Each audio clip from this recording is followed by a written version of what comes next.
headphones blaring our podcast. Nothing is sweeter than Swiftcast. Hey guys, welcome to episode 77 of Swiftcast, our special Welcome to New York episode. This is Ashley, And Nate, and actually it's our ghosts because we are dead. dead. R.I.P. R.I.P. us.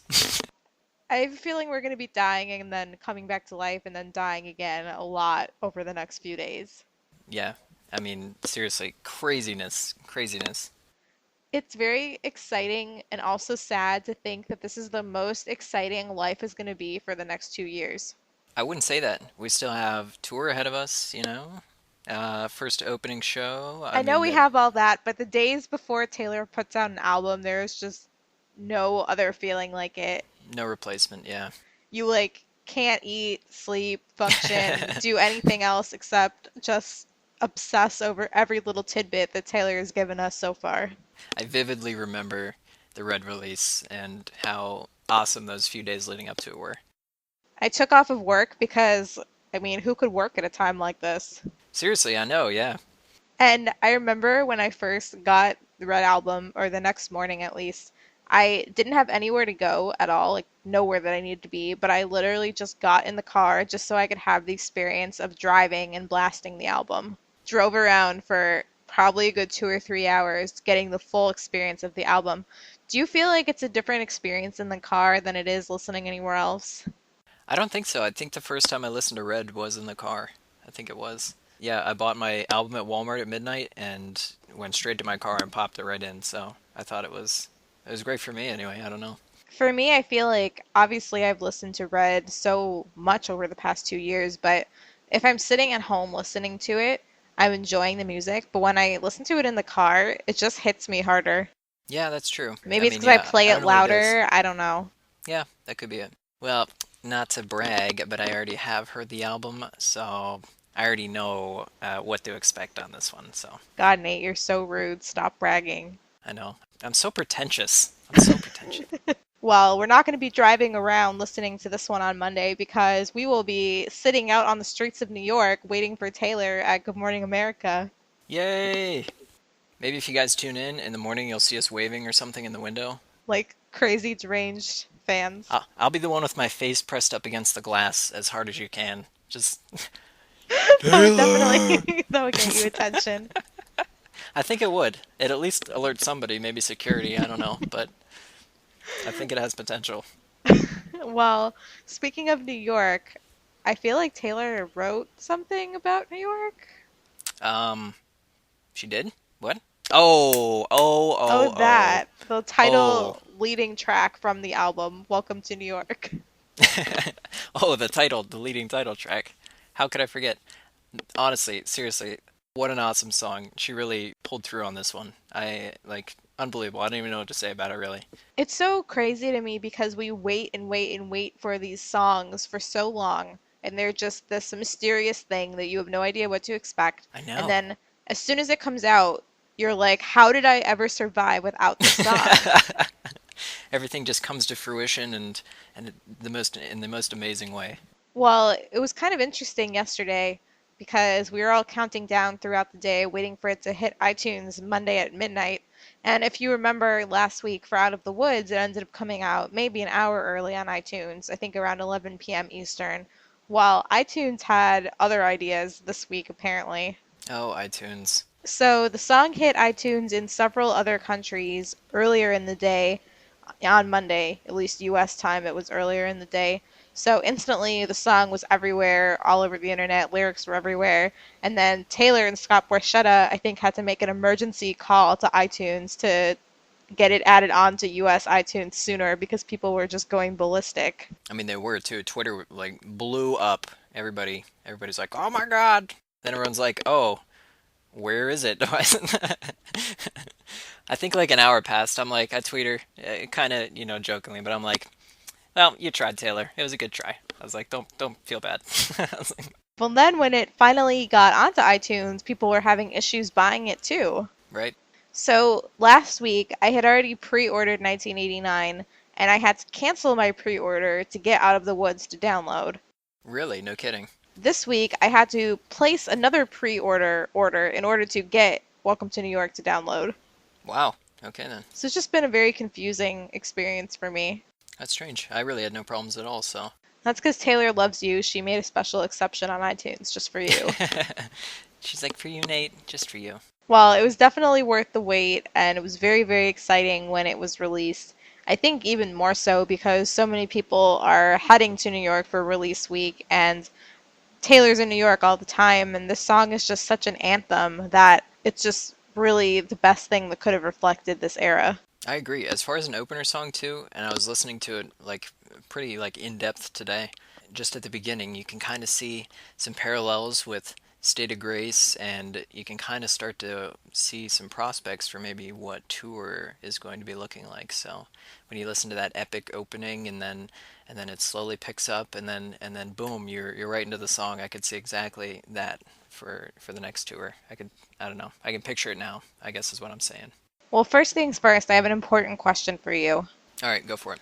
So I heard from several people at all the different secret sessions that while she played Welcome to New York, there was a beat where she said confetti. Yeah, I was about to say that, yeah. Where in the song was that? It's actually like right at I think it's like the 2 minute mark almost exactly, where it's into the chorus, and then she went and she made a hand motion, like she opened her hands and she goes confetti as we were sitting there. So that was cool. We're like, holy, this is the tour she's talking about. Like, wow. You know that she's probably already put a lot of thought and planning into the tour. Exactly, yeah, that's so unbelievable to think about. Actually, when we were, talking to Scott Swift, casually, as I like to say, he he did actually talk a little bit about it. He said she's already has all these plans for tour, and they're well underway, and they've been setting up meetings. At that point, within the past week, which was early October now, everything's coming together, I guess, for tour for her. So that's really incredible. Well, you can tell that it's already underway just based on the fact that there's so many contests with opportunities to meet her on tour. Right. Yeah, that's true. That's absolutely true. Man, am I excited. Yeah. Welcome to New York, I think, was an awesome addition to the songs she's already released, so. Is Taylor just going to emerge on stage dressed as like a giant Statue of Liberty? I actually thought of that today. Like, I'm not even kidding. Seriously, that's just the image that came to my head. I think of really weird things.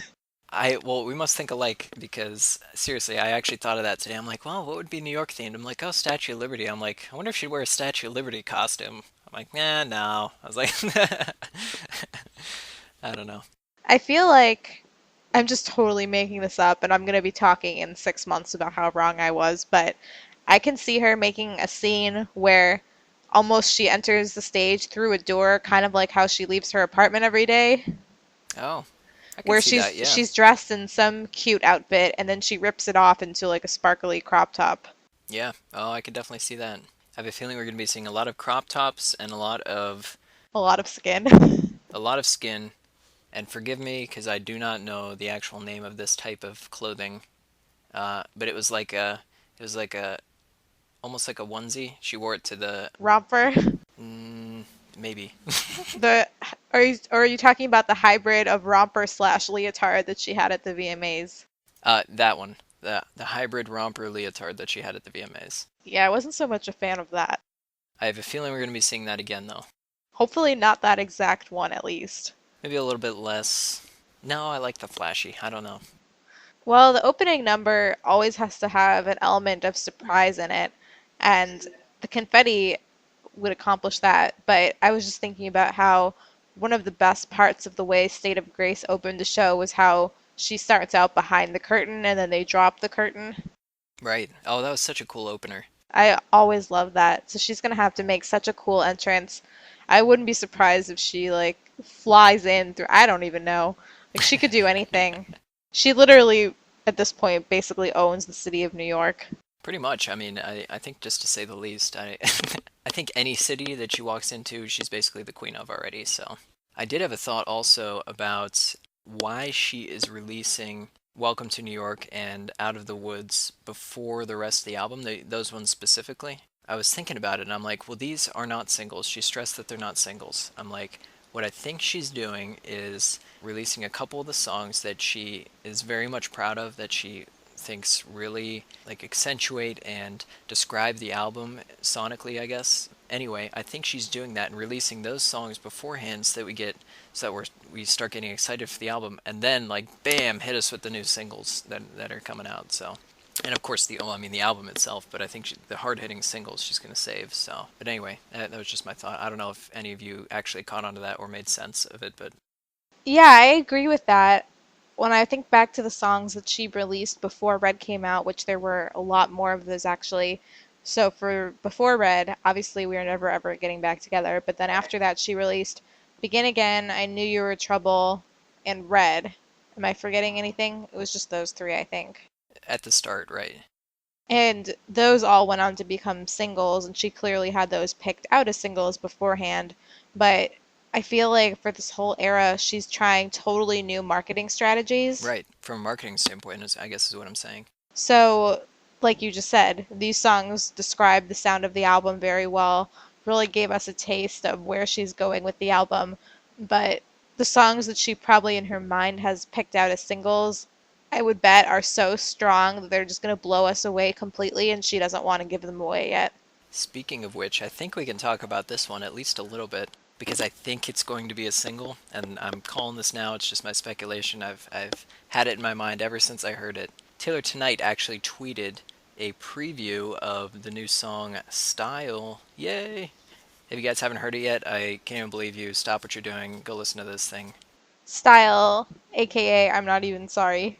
AKA, exactly. And anyway, great song. Like really, it's so catchy and so upbeat, and I am absolutely certain that this is going to be one of the biggest songs on the album. So I agree, and the Target commercial that she tweeted that the song was in was so well done. It didn't even it seem like a was. Target commercial. No, exactly. Yeah, it was cool. The Polaroid, it was like stop motion almost. I don't know how to describe the. I mean, I'm not a cinematographer, but anyway, yeah, I think like stop motion Polaroid thing was awesome. I Yeah, no, it was really cool. I remember, I don't know if it was the main commercial, but at least one of the promo commercials that she did for Target for Red was literally, and I feel like most of them have been like this, most of her Target commercials, she was just standing in some weird backdrop and sort of like swinging. She was like yeah, I jumping remember around a that. Yeah, room. There wasn't really anything that drapes made and sense things. I about it. remember. Yeah, she was swinging from the curtains or something. That happened, right? Yeah, it did. I mean, that commercial, while of course we'll watch anything with Taylor and enjoy it, had nothing to do really with the album at all and wasn't really all that creative. And this commercial just raises the bar so It really much. did, yeah. I mean, especially the extended one, if you guys watched it, how she at first described how she gets her inspirations from not necessarily herself, but just by observing other people in the city. And then the stop motion cinematography that they used to portray this was really very well done. It was excellent. And of course, the song itself is, everybody is dead at this point. Twitter is dead right now, so RIP Twitter. Yeah, but And I feel like the theme of everything for 1989 is, as I just said, setting the bar higher than anything she's done before. which is crazy because every time she releases an album, we say this, and it's absolutely true every single time. How does she keep topping herself? I don't understand. She would have to basically at this point become president of the free world with the next album to even possibly top herself. I don't even understand. I mean, thinking about how is she going to try and top Red, I really had no idea, but this isn't even on the same planet as Red. Seriously, yeah. It's wow. It's incredible, yeah.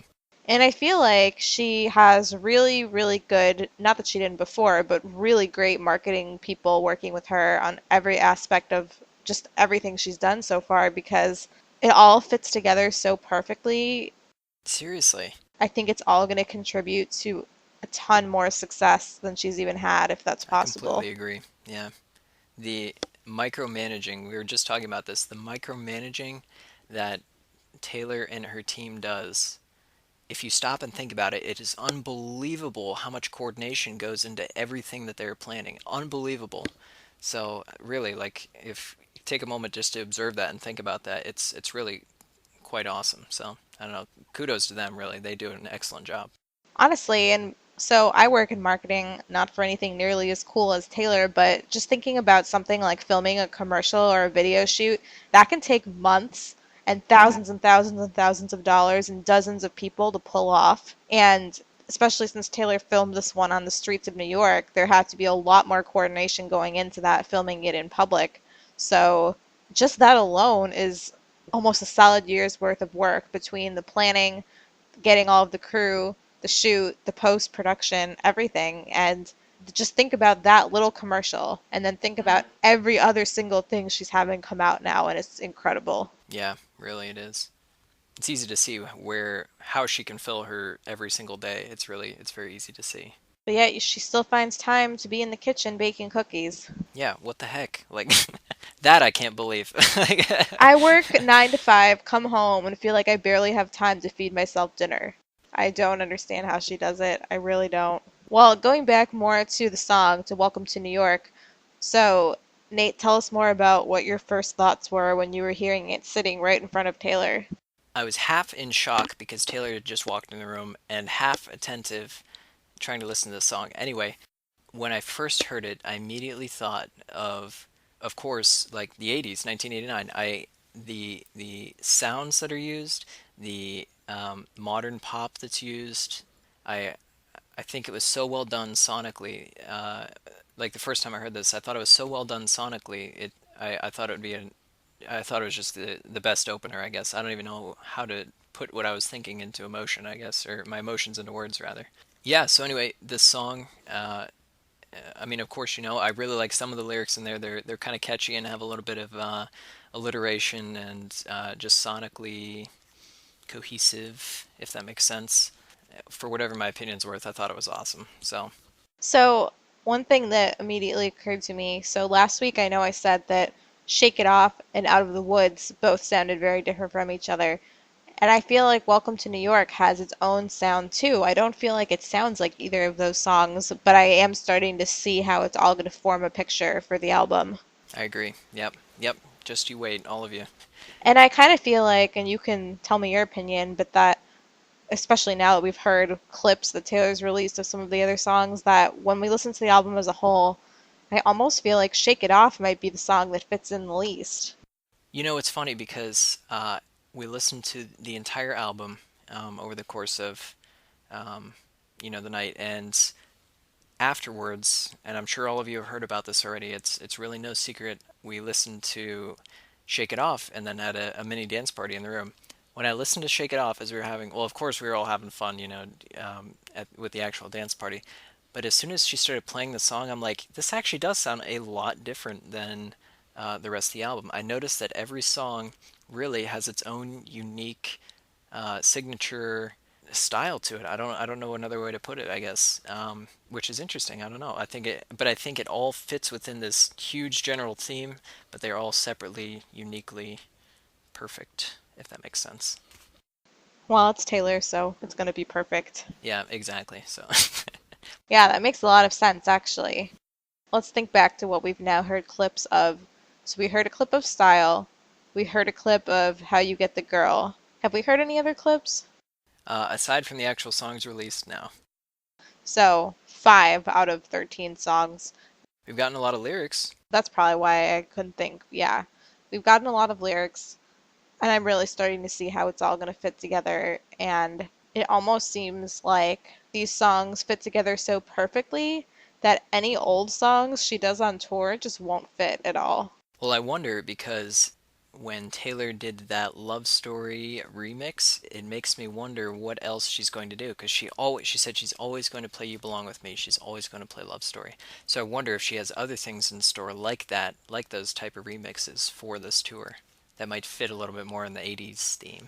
Yeah, I just had this thought that would be really cool so I personally was never a fan of the You Belong With Me sort of Motown version that was on the Red Tour. Fair enough. Some people didn't like it, yeah. I like the outfits. Okay, yeah. That's all I can really say about it. I didn't like the sound. I didn't feel like it really fit with the song. But anyway, how cool would it be if on the 1989 tour, Taylor mashes up You Belong With Me with some sort of classic 80s song? That would be really cool. I don't know what song, I just kind of have a general sound in my head right now, but I feel like it would actually fit really well. I could see that. That would be really cool. I bet if she has something like that already planned, I'm coming back to you and saying you are a podcast girl genius. I don't know. That was just, I mean, I know she said over and over she'll never stop playing it, and I feel like she's not going to just go back to the original version. Although she probably could give it an 80s sound without having to do much else to it, because I think it would lend itself to that, but I think she'll do something more creative. I suppose that's true. Yeah. I'd expect nothing less from you, Taylor. So what do we think she's going to do with songs like I Knew You Were Trouble? Because I felt like that was one she would definitely bring back. I don't know. I mean, I knew your trouble kind of can fit in this one. I mean, it is a pop song. I mean, I feel like if she did perform it again, maybe it wouldn't be as elaborate as it was for Red Tour. I'm sure it wouldn't be, but I feel like she could make it work. I don't know. We're getting so off topic from discussing Welcome to New I York. know. How does this keep happening? We just have so many thoughts. So many thoughts.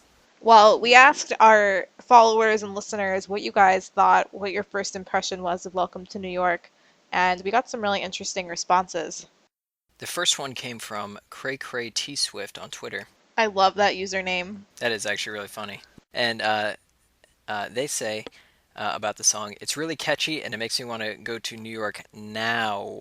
LOL. Right now. Right now. Let's go. Yeah, let's go. See you guys. So our next one is from Alyssa at Alyssa13, and she said, "Welcome to New York shows the birth of a new era, the new direction Taylor's life is going in, and she is reawakened, enlightened, and excited. It's upbeat, exciting, and fast-paced and carefree, yet hopeful about the new life she's living in New York." That is a pretty accurate description, if I have to say so myself. Well, our next one comes from at ScoobyDoug on Twitter, and he said, Taylor said that this album was about the changes in her life in the last couple of years. This is a perfect intro to the album.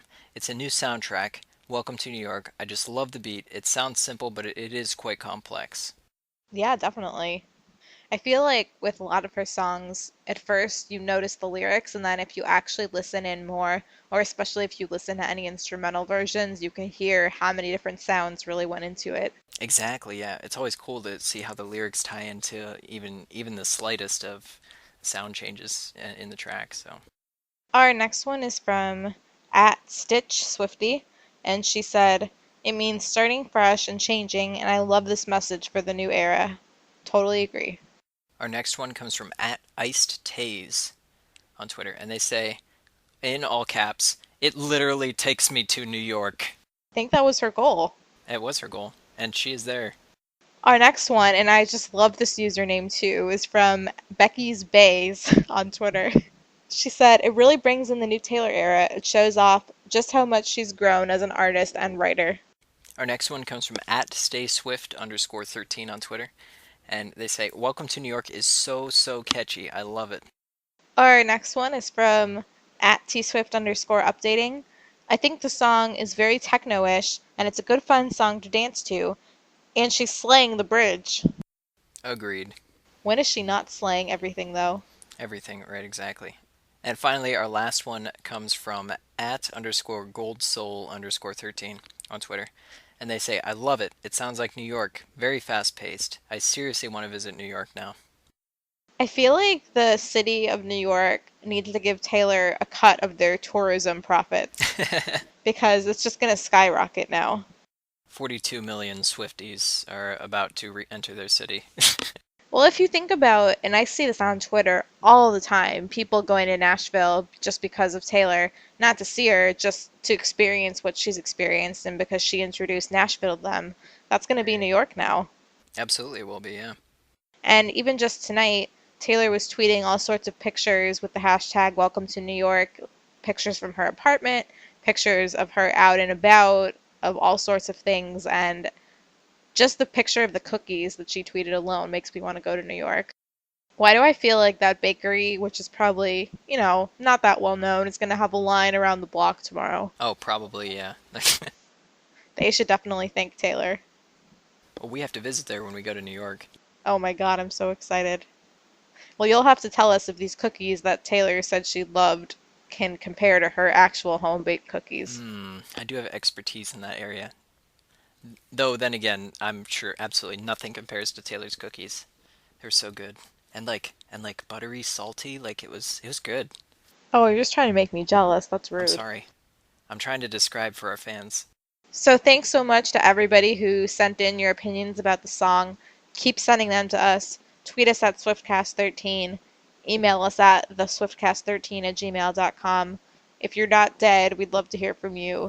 And I mean, so much is going to happen in the next few days.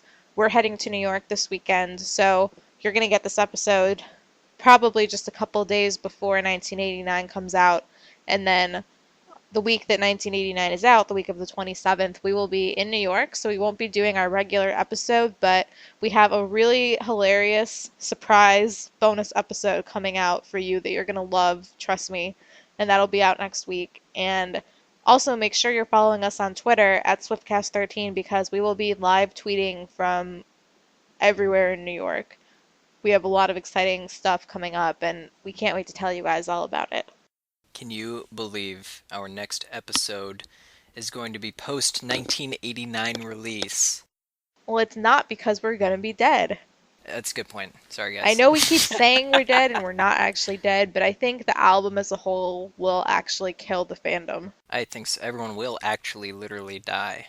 Well, if we make it, we will see you guys next week. But for now, this has been Ashley. And Nate. And we will talk to you guys later. Peace out, Swift Scouts. Thank you for listening to this episode of Swiftcast. Visit us on the web at theswiftcast.com. The theme song for Swiftcast was written and performed by Sydney and Chuck. Swiftcast is not directly affiliated with Taylor Swift, Big Machine Label Group, or 13 Management.